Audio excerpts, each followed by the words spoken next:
seorang tabi'in yang bernama Syekh atau Imam Daud At-Tai didatangi oleh seorang sahabat, lalu dia bertanya, "Ya Syekh, berikanlah kepadaku sebuah nasihat." Lalu Syekh itu kemudian berlinang air matanya dan menangis mendengar pertanyaan untuk dimintakan sebuah nasihat. Kata Syekh, "Ya fulan, tidakkah engkau perhatikan siang hari, kemudian berakhir pada petang hari, lalu disusul dengan malam hari, dan berakhir dengan subuh diikuti dengan siang hari.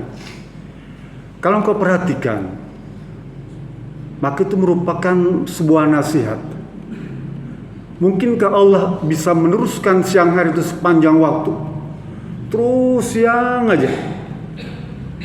Atau sebaliknya, Allah berikan kita malam hari terus malam saja?" Nanti Bapak baca surat An-Naba, "Waja'alna laila libasa, waja'alna nahara ma'asya." Aku jadikan malam hari itu sebagai pakaian, dan aku jadikan siang hari itu untuk ikhtiar. Kalau sekiranya Allah itu membiarkan siang hari itu berlangsung terus, nanti ada saya lupa surat di Qurannya itu, tentang Allah memungkinkan untuk memperpanjang masa siang itu seterusnya. Begitu sebaliknya, maka kita akan dituntut untuk bekerja terus atau kita akan tidur terus. Hari ini, sekarang ini Bapak kalau perhatikan, masa waktu siang itu lebih lama, sekitar 14 jam. Jam 4 kita subuh, jam 6 seperempat kita maghrib. Artinya apa? Masa siangnya lebih lama. Itu pertanda, dan itu menjadi sebuah nasihat.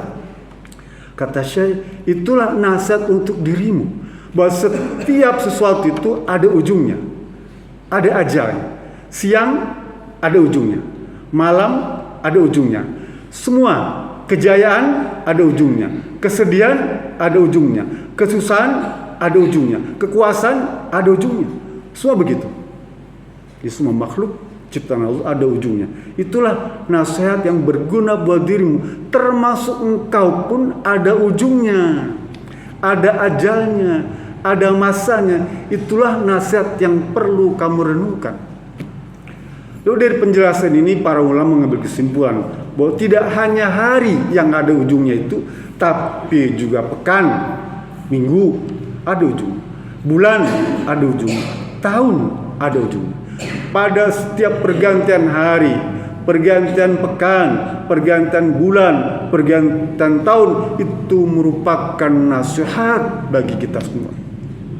Menangis saya itu.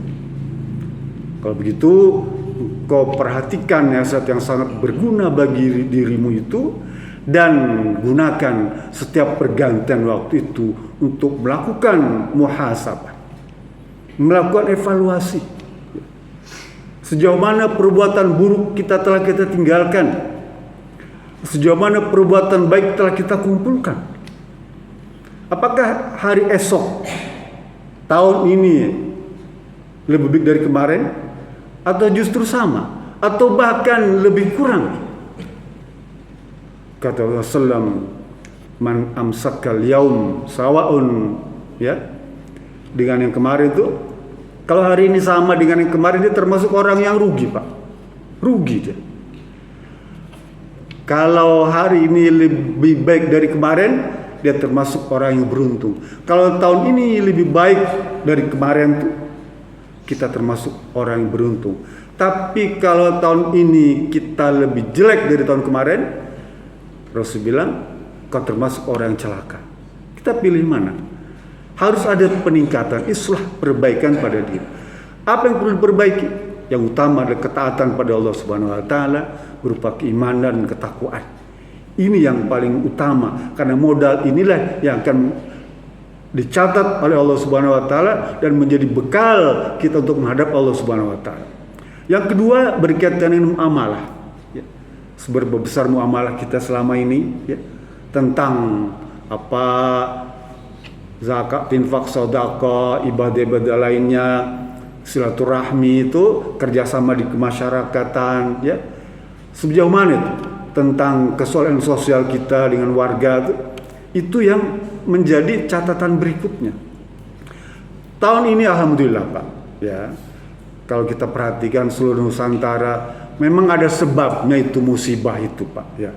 Itu menjadi sababiahnya berkurangnya kegiatan tahun baru ini dengan kegiatan yang hura-hura, glamor, hedonis, foya-foya, bahkan cenderung pada kemaksiatan. Tahun ini agak bergeser Pak. Bahkan banyak juga kelompok-kelompok masyarakat, masjid-masjid itu justru tahun baru ini diisi dengan kegiatan-kegiatan keagamaan, ya, sosial religius.